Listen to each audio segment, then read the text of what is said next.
67 days. That number sits at the center of everything happening right now in the Nancy Guthrie investigation. And if you have been following this case from the beginning, you already know what it means. 67 days since a woman vanished from inside her own home in Tucson, Arizona. 67 days since the first camera recorded what investigators believe was a staged departure. 67 days of no arrest, no named suspect, no public charges. But here is what we know with certainty right now. The FBI has confirmed that DNA was recovered from inside Nancy Guthrie's home. That DNA does not belong to her. It does not belong to any of her close contacts. There is no match in CODIS, the National Criminal DNA Database holding profiles on more than 20 million convicted offenders. And yet, 67 days later, no one is in custody. So where is this case? What is actually happening with that DNA? Why has the single most powerful piece of forensic evidence in this entire investigation, evidence that exists, that is confirmed, that is sitting in a federal laboratory right now, not produced a suspect after 67 days? Tonight we are answering that question directly, not with speculation, not with rumor, with the woman who has helped solve over 300 cold cases using the exact same science now being applied to the DNA from Nancy Guthrie's home. And with a revelation at the end of this video that will change how you understand everything that has happened so far. This is the verdict room. We examine the evidence, we follow the facts, and at the end of every investigation, we deliver the verdict. If you are new here, subscribe right now and hit that notification bell. Every single week, we bring you the forensic analysis, the expert breakdown, and the documented evidence that tells you what is actually happening in the cases that matter most. If you are already part of this community, hit that like button right now. It helps more people find investigations like this one. Now let us talk about what the science actually says. Before we get into the forensic detail, we need to be clear about what this investigation is ultimately about. Because no amount of scientific analysis should be allowed to make us forget that Nancy Guthrie is a real person, a mother, a grandmother, a woman who built her life over more than 5 decades in the Tucson community she loved. A woman who went to a card game with her family on the evening of January 31st, 2026, and who never came home on her own the next morning. She has a pacemaker. She requires daily medication. She has children and grandchildren who have been waiting and hoping for 67 days. Her congregation at St. Andrew's Presbyterian Church in Tucson has said her name in prayer every Sunday since she disappeared. That is who this investigation is about. Everything that follows is in service of finding her and identifying the person responsible for what happened to her. Now, here is where the investigation actually stands as of today. The Pima County Sheriff's Department has confirmed on the record the following. DNA was recovered from inside Nancy Guthrie's home. That DNA does not belong to Nancy. It does not belong to anyone in her close circle. There is no match in the National CODIS database. The evidence is in federal hands.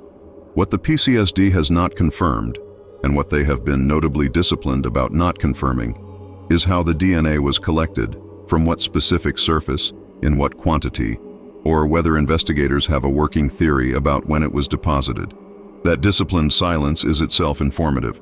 Cases where investigators speak openly tend to be cases where they have something to show. Cases where investigators go quiet tend to be cases where they are protecting an active evidentiary trail that disclosure would compromise.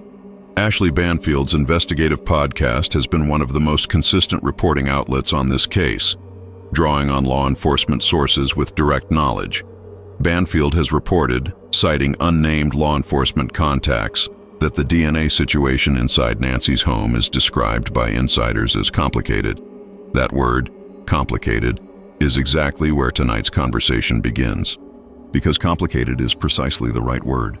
When the Pima County Sheriff's Department confirmed there was no CODIS match on the DNA recovered from Nancy Guthrie's home, many people following this case interpreted that as a dead end. It is not.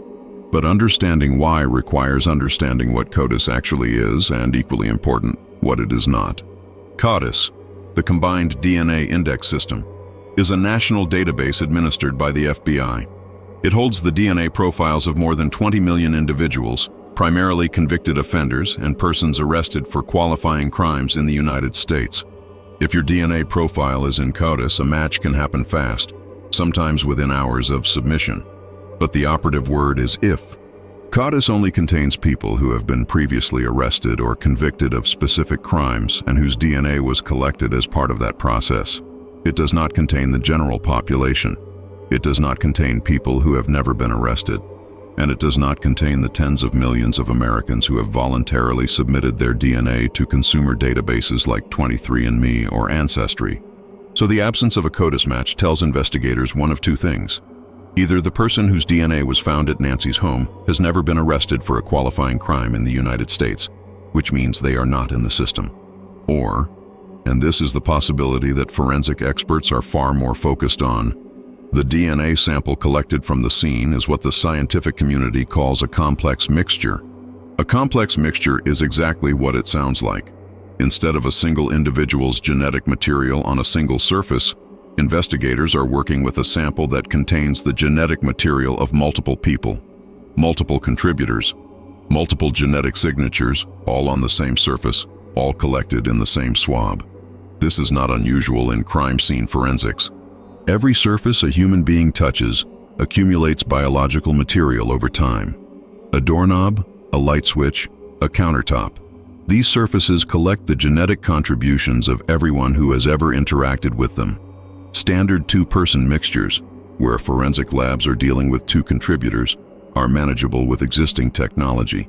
Most labs have established protocols for deconvolution of two-person samples.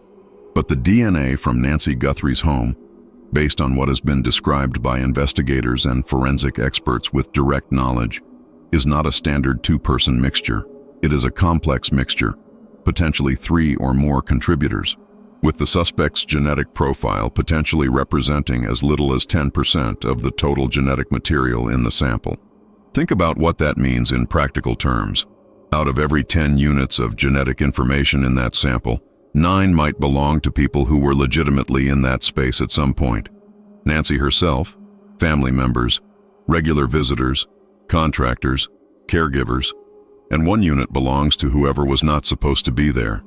Isolating that 10%, computationally separating the genetic signal of one unknown individual from the background noise of all the known contributors, is one of the hardest problems in modern forensic science.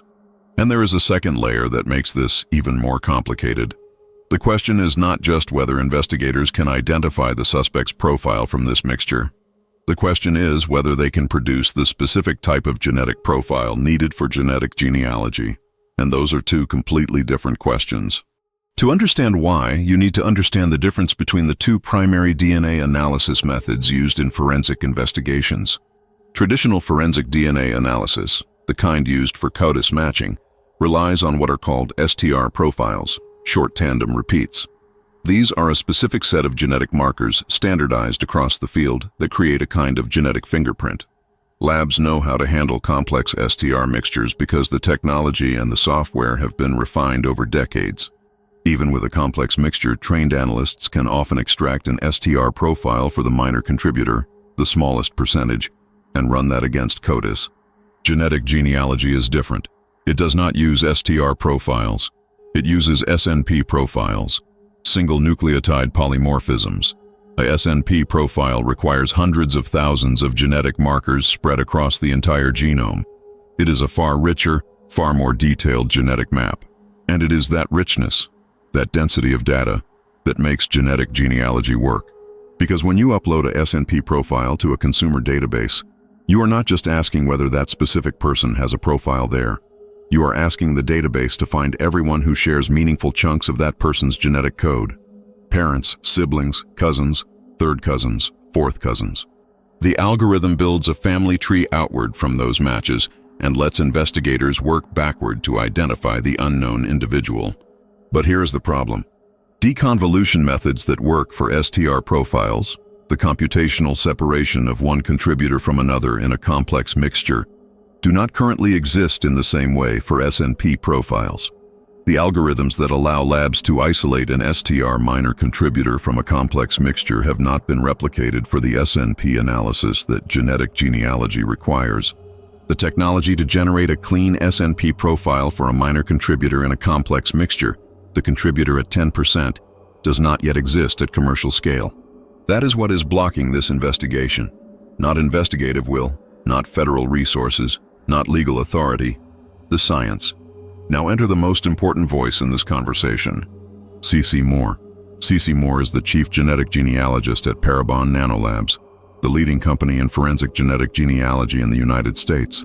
She has been credited with helping solve more than 300 cold cases that had no suspects, no leads, sometimes decades of silence, by applying genetic genealogy to DNA that had sat untested in evidence lockers. She is the most credentialed voice operating in this specific area of forensic science today. And she spoke directly and on record to TMZ about the Nancy Guthrie investigation. What she said is not what most people in this community expected to hear. And what makes it significant is not just the content of what she revealed. It is the fact that she revealed it at all.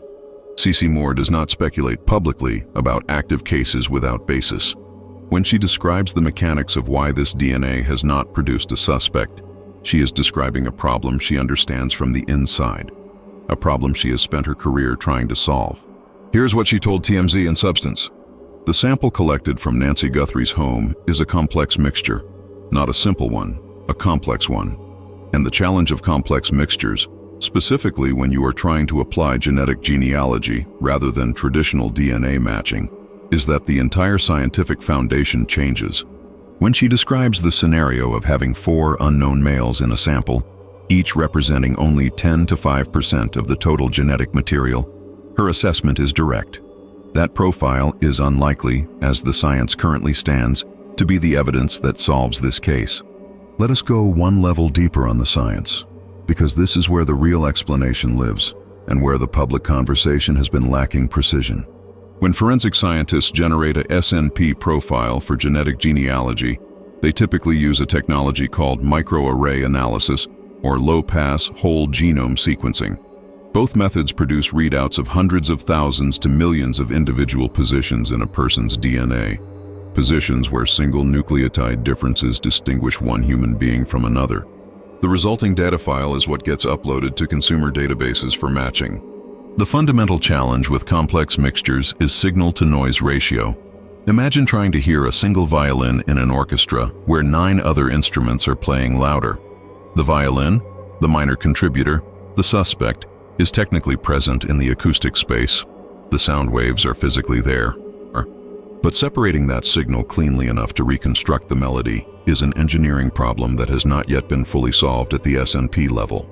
In STR analysis, labs have developed probabilistic genotyping software, programs that can model complex mixtures and calculate the probability that a particular set of genetic markers belongs to a minor contributor.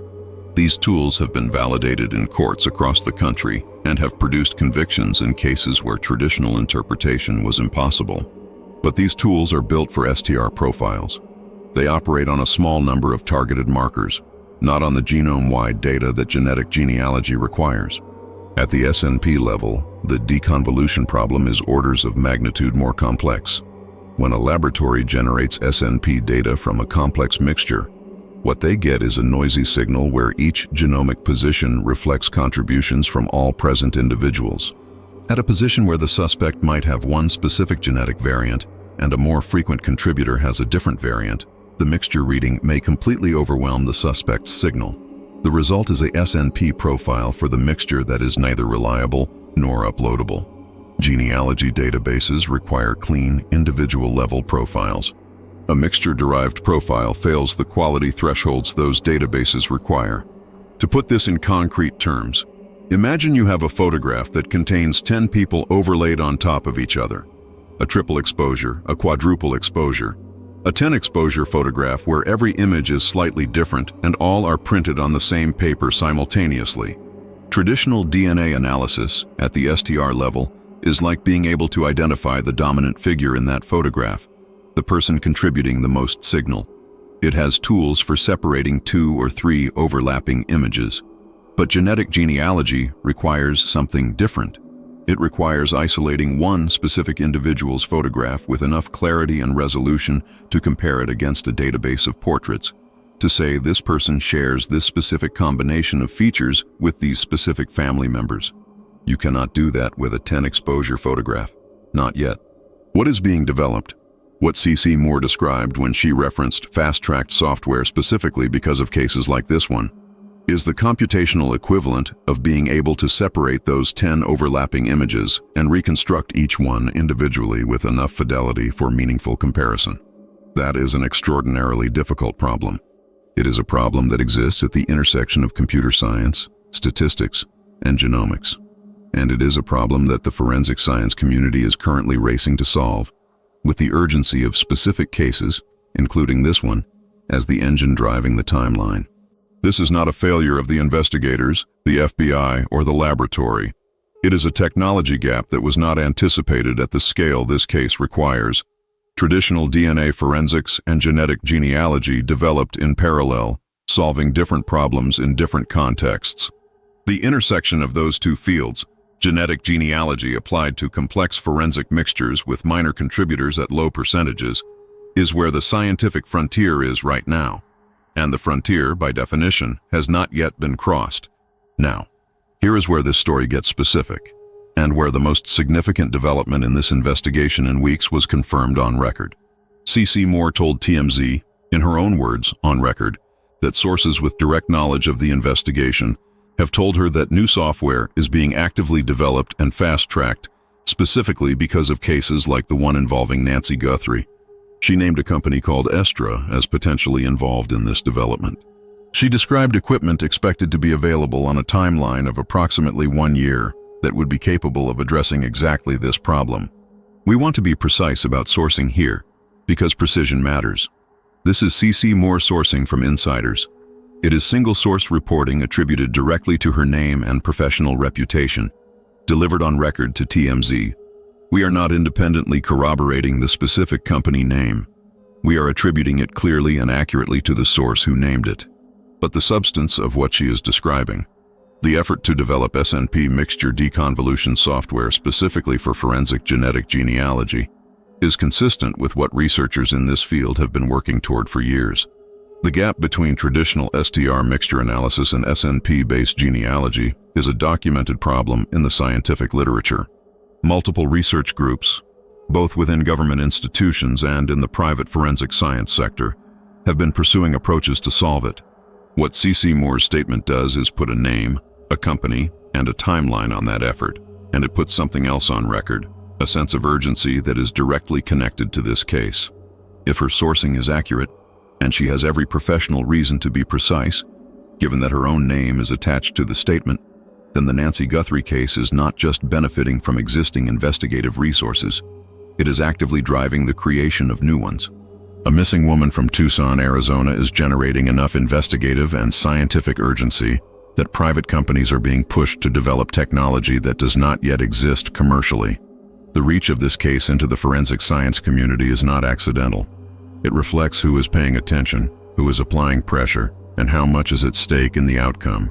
C.C. Moore's timeline estimate for when this software might be operationally ready: months away, possibly a year, not weeks. This is not a situation where a software update rolls out and the case breaks open by next month, but it is a situation where the path forward exists, where someone is actively building the road that will get investigators where they need to go. And that matters enormously for how we understand this investigation right now, because the narrative of a stalled case, of investigators sitting on evidence and doing nothing, is wrong. What is actually happening is a race between a case that has a biological answer locked inside a mixed sample and a scientific field that is scrambling to build the key. The fact that the key does not yet exist does not mean the door will never open. It means the timeline is currently in the hands of engineers and geneticists, not prosecutors. And the engineers and geneticists know this case by name. The FBI does not maintain a single genetic genealogy unit. It operates something more organized and more powerful. The Bureau's forensic science capabilities in this area function through the FBI Laboratory's DNA Analysis Unit, in coordination with the FBI Investigative Genealogy Program formally established in 2019. This program exists specifically to apply the emerging science of genetic genealogy to federal criminal investigations, to take the consumer database matching technology that C.C. Moore and others pioneered in the private sector and apply it within a federal law enforcement framework. C.C. Moore told TMZ directly that the FBI genealogy team is standing by and ready to work night and day the moment a viable SNP profile can be generated from the Nancy Guthrie evidence. That is a specific statement. It is not vague optimism. It is a description of operational readiness. A team with the capability, the legal access, and the institutional mandate, sitting in position, waiting for the scientific precondition to be met.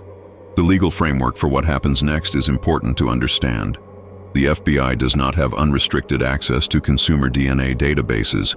This is a critical point that gets consistently lost in public conversation about genetic genealogy.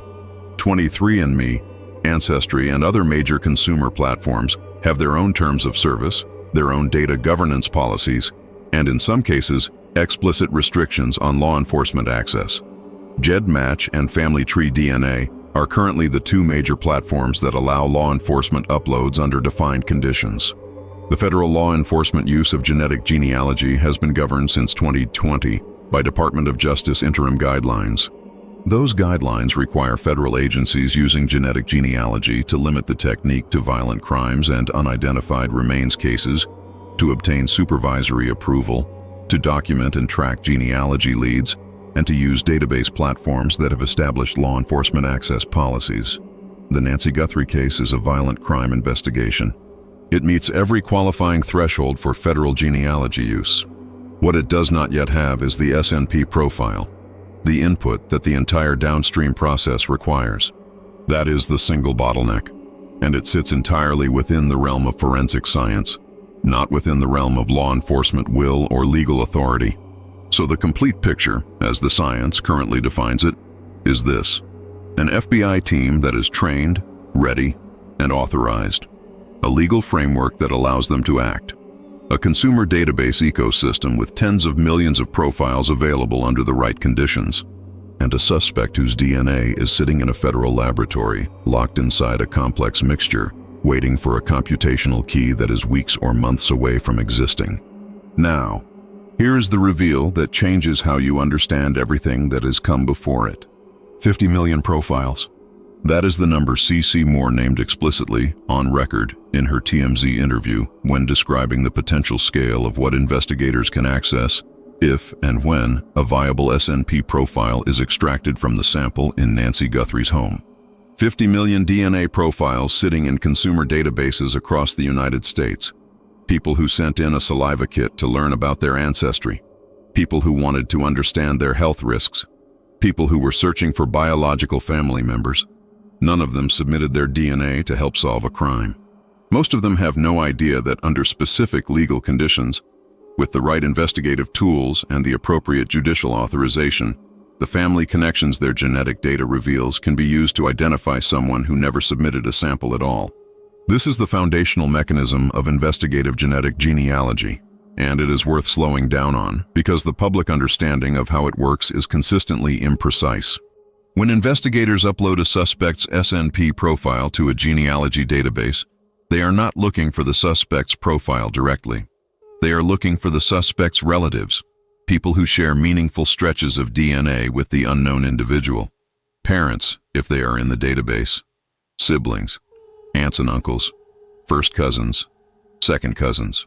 Even distant third and fourth cousins can be meaningful if they share enough genetic segments. Once investigators identify those relatives, a genetic genealogist builds a family tree outward from each match. The goal is to identify the common ancestor between the database match and the unknown profile, and then work the tree forward in time to find all descendants of that common ancestor who would be the right age and biological sex to be the suspect. Investigators then cross-reference those individuals against other evidence, geography, records, prior contacts, to narrow the list to a specific person. The reach of this technique is almost counterintuitive in its scope. You do not need a close relative in the database. You do not need a sibling or a parent who has taken an ancestry test. You need distant cousins, people who may not even know the suspect exists, who share a great-great-grandparent with them, who uploaded their DNA years ago out of curiosity about their family origins. In a database of 50 million profiles, the statistical probability that any given individual in the United States has at least one testable relative represented Someone sharing enough DNA to generate a meaningful genealogical lead is exceptionally high. The Golden State Killer case, resolved in 2018, introduced this technique to the public in its most dramatic form. Joseph James D'Angelo was identified through a distant cousin's DNA uploaded to GDmatch. His direct DNA was never in any law enforcement database. He had evaded CODIS entirely for decades, despite being an active serial offender during a period when DNA forensics was developing rapidly. But his relatives, people who had nothing to do with his crimes and had no idea they were sharing their genetic information with someone who had committed them, were in a consumer database, and that was enough. That distant connection, that genealogical thread, was what the investigation needed to begin building the tree that ultimately ended at his name. The Idaho student murders case replicated the same process on a faster timeline, demonstrating that as the technique matures, the time from database upload to suspect identification compresses significantly. C.C. Moore told TMZ that if investigators succeed in generating a viable profile from the Nancy Guthrie evidence, if the deconvolution problem is solved and a clean SNP output is produced, the FBI genealogy team will seek warrants to access the major consumer DNA databases. And if those warrants are obtained and those databases are searched against a viable profile, her assessment of the timeline to identification is specific and striking. Minutes, hours, days. Not weeks, not months, not years. That is the gap between where this investigation stands right now and where it needs to go. Not the gap between investigation and resolution measured in evidence or effort. The gap measured in a single scientific problem that has a solution being built specifically for it, right now, by people who know this case by name. The technology is being developed. The team is standing by.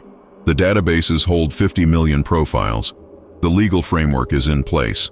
The only missing piece is the tool that makes the biological evidence speak clearly enough to be used. And that tool is being built. Here is where we have to leave this tonight. Because there is no tidy conclusion to a case that is not yet concluded. There is only clarity about where it stands and honesty about what it will take to move it forward. The DNA from Nancy Guthrie's home is real. It is confirmed. It is in federal hands. The absence of an arrest is not, based on everything we know from the most credentialed source available in this specific field, a function of investigative failure. It is a function of a technology gap that has never been encountered in exactly this configuration before. A complex mixture. A minor contributor profile at potentially 10%. A forensic science field that has the destination on the map but is still building the road to get there. What C.C. Moore has done by speaking publicly, by putting her name on the explanation, is give this community something it rarely gets in active investigations, an honest account of the why, not the what, not the who, the why. Why 67 days have passed and no one is in custody. Why the evidence exists and the case has not moved. And why the answer, when it comes, will arrive with a speed that seems almost impossible given everything that has preceded it. The DNA is not the only evidence in this case. It is the most discussed piece, but it is not the whole story. The Walmart backpack evidence trail is still being worked. The cell tower analysis is ongoing. The January 11th surveillance canvas produced specific leads investigators are following. The forensic genealogy path is being built. Multiple parallel investigative threads are active simultaneously. This is what a real investigation looks like when the evidence is complicated. Not a lack of effort, not a failure of resources. A specific scientific problem that requires a specific scientific solution. A solution that is being built with urgency, with Nancy Guthrie's name attached to the effort. All analysis in this video is based on confirmed forensic science, C.C. Moore's on-record statements to TMZ, official law enforcement statements, and verified reporting from credible news organizations. No individual is named as a suspect in the disappearance of Nancy Guthrie. Forensic analysis presented here represents documented scientific methodology as explained by credentialed experts in the field. If you have any information related to the disappearance of Nancy Guthrie, contact the FBI at 1-800-CALL-FBI or submit a tip at tips.fbi.gov. The combined reward for information leading to her safe return or the arrest of those responsible exceeds $1 million. If this investigation moved you, if this kind of deep evidence-based forensic analysis is what you come here for, Subscribe to the Verdict Room right now and hit that notification bell. Every week we examine the evidence, follow the facts, and deliver the verdict. Drop your thoughts in the comments below. What does the science tell you about where this investigation is going? What do you think the next breakthrough looks like? This is the Verdict Room. The evidence has spoken. Nancy Guthrie deserves to come home. Here is where we have to leave this tonight. Because there is no tidy conclusion to a case that is not yet concluded. There is only clarity about where it stands and honesty about what it will take to move it forward. The DNA from Nancy Guthrie's home is real. It is confirmed. It is in federal hands. The absence of an arrest is not, based on everything we know from the most credentialed source available in this specific field, a function of investigative failure or lack of resources or insufficient commitment. It is a function of a technology gap. A specific, documented, scientifically understood problem that has a solution being constructed in real time, with this case attached to the urgency of its development. What C.C. Moore has done by speaking publicly, by putting her name on the explanation, is give this community something it rarely receives in active investigations, an honest account of the why. Not the what, not the who, the why. Why 67 days have passed and no one is in custody. Why the evidence exists and the case has not moved, and why the answer, when it comes, will arrive with a speed that seems almost impossible given everything that has preceded it. The DNA is not the only evidence in this case. It is the most discussed piece, but it is not the whole picture. The Walmart backpack evidence trail is still being worked. The cell tower data from January 23rd and February 1st is being analyzed and cross-referenced. The January 11th surveillance canvas produced specific investigative leads. The neighbor who reported seeing a man staring at properties in the weeks before the disappearance, whose account places suspicious activity at the exact date investigators have been asking about, is a lead that remains active. Multiple parallel investigative threads are being pursued simultaneously by both the FBI and local law enforcement. This is what a real investigation looks like when the evidence is complicated, not a lack of effort, not a failure of resources or will, a specific scientific problem that requires a specific scientific solution. And that solution is being built, with this case, with Nancy Guthrie's name, attached to the timeline of its development. The race between the case and the science is real, and right now the science is gaining. There is one more thing that deserves to be said clearly before we close. The public conversation around this case has sometimes veered toward the assumption that the absence of an arrest reflects either investigative incompetence or deliberate concealment. The forensic reality that C.C. Moore describes suggests a different interpretation. This case has not stalled because investigators stopped working. It has not stalled because the evidence is insufficient. It has stalled at a specific, identifiable bottleneck, a technology problem with a known solution that does not yet exist at the scale required. Understanding that distinction matters because it changes what we are watching for. We are not waiting for investigators to find a clue they have missed. We are not waiting for a witness to come forward with something investigators have not already considered. We are waiting for a specific computational tool to be developed and validated. A tool that already has a target, the sample in the federal laboratory. A tool whose application, once available, could produce an identification in the time it takes to run a database search. Minutes to days from that moment. That is what the expert says. That is what the science supports. And that is the destination this investigation is moving toward, one development at a time. All analysis in this video is based on confirmed forensic science, C.C. Moore's on-record statements to TMZ, official law enforcement statements, and verified reporting from credible news organizations. No individual is named as a suspect in the disappearance of Nancy Guthrie. Forensic analysis presented here represents documented scientific methodology, as explained by credentialed experts in the field, applied to publicly confirmed evidence. If you have any information related to the disappearance of Nancy Guthrie, contact the FBI at 1-800-CALL-FBI or submit a tip at tips.fbi.gov. The combined reward for information leading to her safe return or the arrest of those responsible exceeds $1 million. Anonymous tips can be submitted to Tucson Crime Stoppers. Someone in this community has information. Make the call. Nancy Long Guthrie has been missing since February 1st, 2026. She has a pacemaker and requires daily medication. She has children and grandchildren who are waiting. Her congregation at St. Andrew's Presbyterian Church has prayed for her return every Sunday since she disappeared. She deserves to come home. Her family deserves answers. And the investigation is moving, even when the movement is invisible to the public. The science is being built. The team is standing by. The 50 million profiles are in the databases. The key is almost ready. If this investigation moved you, if this kind of deep, evidence-based forensic analysis is what you come here for, subscribe to the Verdict Room right now and hit that notification bell. Every week, we examine the evidence, follow the facts, and deliver the verdict. Drop your thoughts in the comments below. What do you think happens when the deconvolution software is ready? What does the next breakthrough in this case look like? This is a community built on serious analysis. Let us hear your perspective. This is the Verdict Room. The evidence has spoken. Before we close, there is a final dimension of this story that has not received enough attention in the public conversation, and that changes how we should understand the timeline ahead. The three largest consumer DNA companies, 23andMe, Ancestry, and MyHeritage, have barred law enforcement from using their databases for investigative purposes. That is C.C. Moore's explicit statement on record. Three companies holding the largest combined pool of consumer DNA profiles in the world have, through their terms of service and data governance policies, placed their data outside the reach of law enforcement genealogy investigations without a direct court order. That matters enormously for the Nancy Guthrie case, because the 50 million profiles C.C. Moore referenced are not uniformly accessible. They are distributed across multiple platforms with different access policies.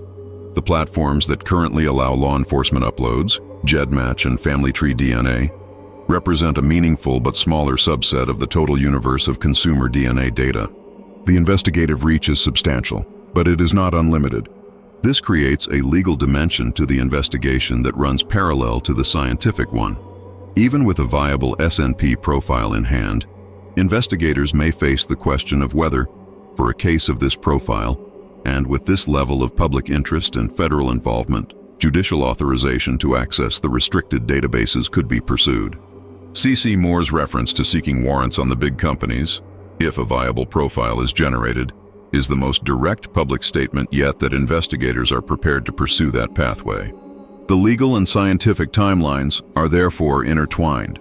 If the deconvolution software produces a clean profile, the genealogy investigation does not begin with unrestricted access to all 50 million profiles simultaneously. It begins with the accessible platforms and proceeds through judicial channels to the restricted ones if necessary. Each step in that process has its own timeline. Each step has its own legal threshold, and each step narrows the distance between the evidence in the federal laboratory and the name that evidence is trying to reach. This is a multi-layered process. It is not a single moment when a switch is flipped and everything resolves. It is a sequence: software, profile, database, genealogy, tree building, cross-referencing, identification, each step dependent on the one before it, each one capable of producing the breakthrough that changes everything about this investigation. The sequence is in motion, the urgency is real, and 67 days in, the most important development in the entire case is not an arrest or a named suspect. It is the knowledge, confirmed on record by the foremost expert in this field, that the scientific community knows exactly what is blocking this case, knows exactly what needs to be built to unblock it, and is building it now. That is where the investigation stands. That is what is actually happening. Nancy Guthrie deserves to come home. What the investigation needs next is not more public attention, not more tips about theories that investigators have already considered and evaluated. What it needs is the computational breakthrough that allows a minor contributor at 10% in a complex mixture to be separated and reconstructed cleanly enough for genealogical comparison. That is a specific, narrow, precisely defined need. It is being addressed by people who understand exactly what is required. And when it is met, the 50 million profiles waiting in consumer databases, along with the FBI genealogy team standing by, ready to work night and day, will do the rest. This case will be solved. The science will get there. The question that 67 days of waiting has not changed is simply when. The answer is coming.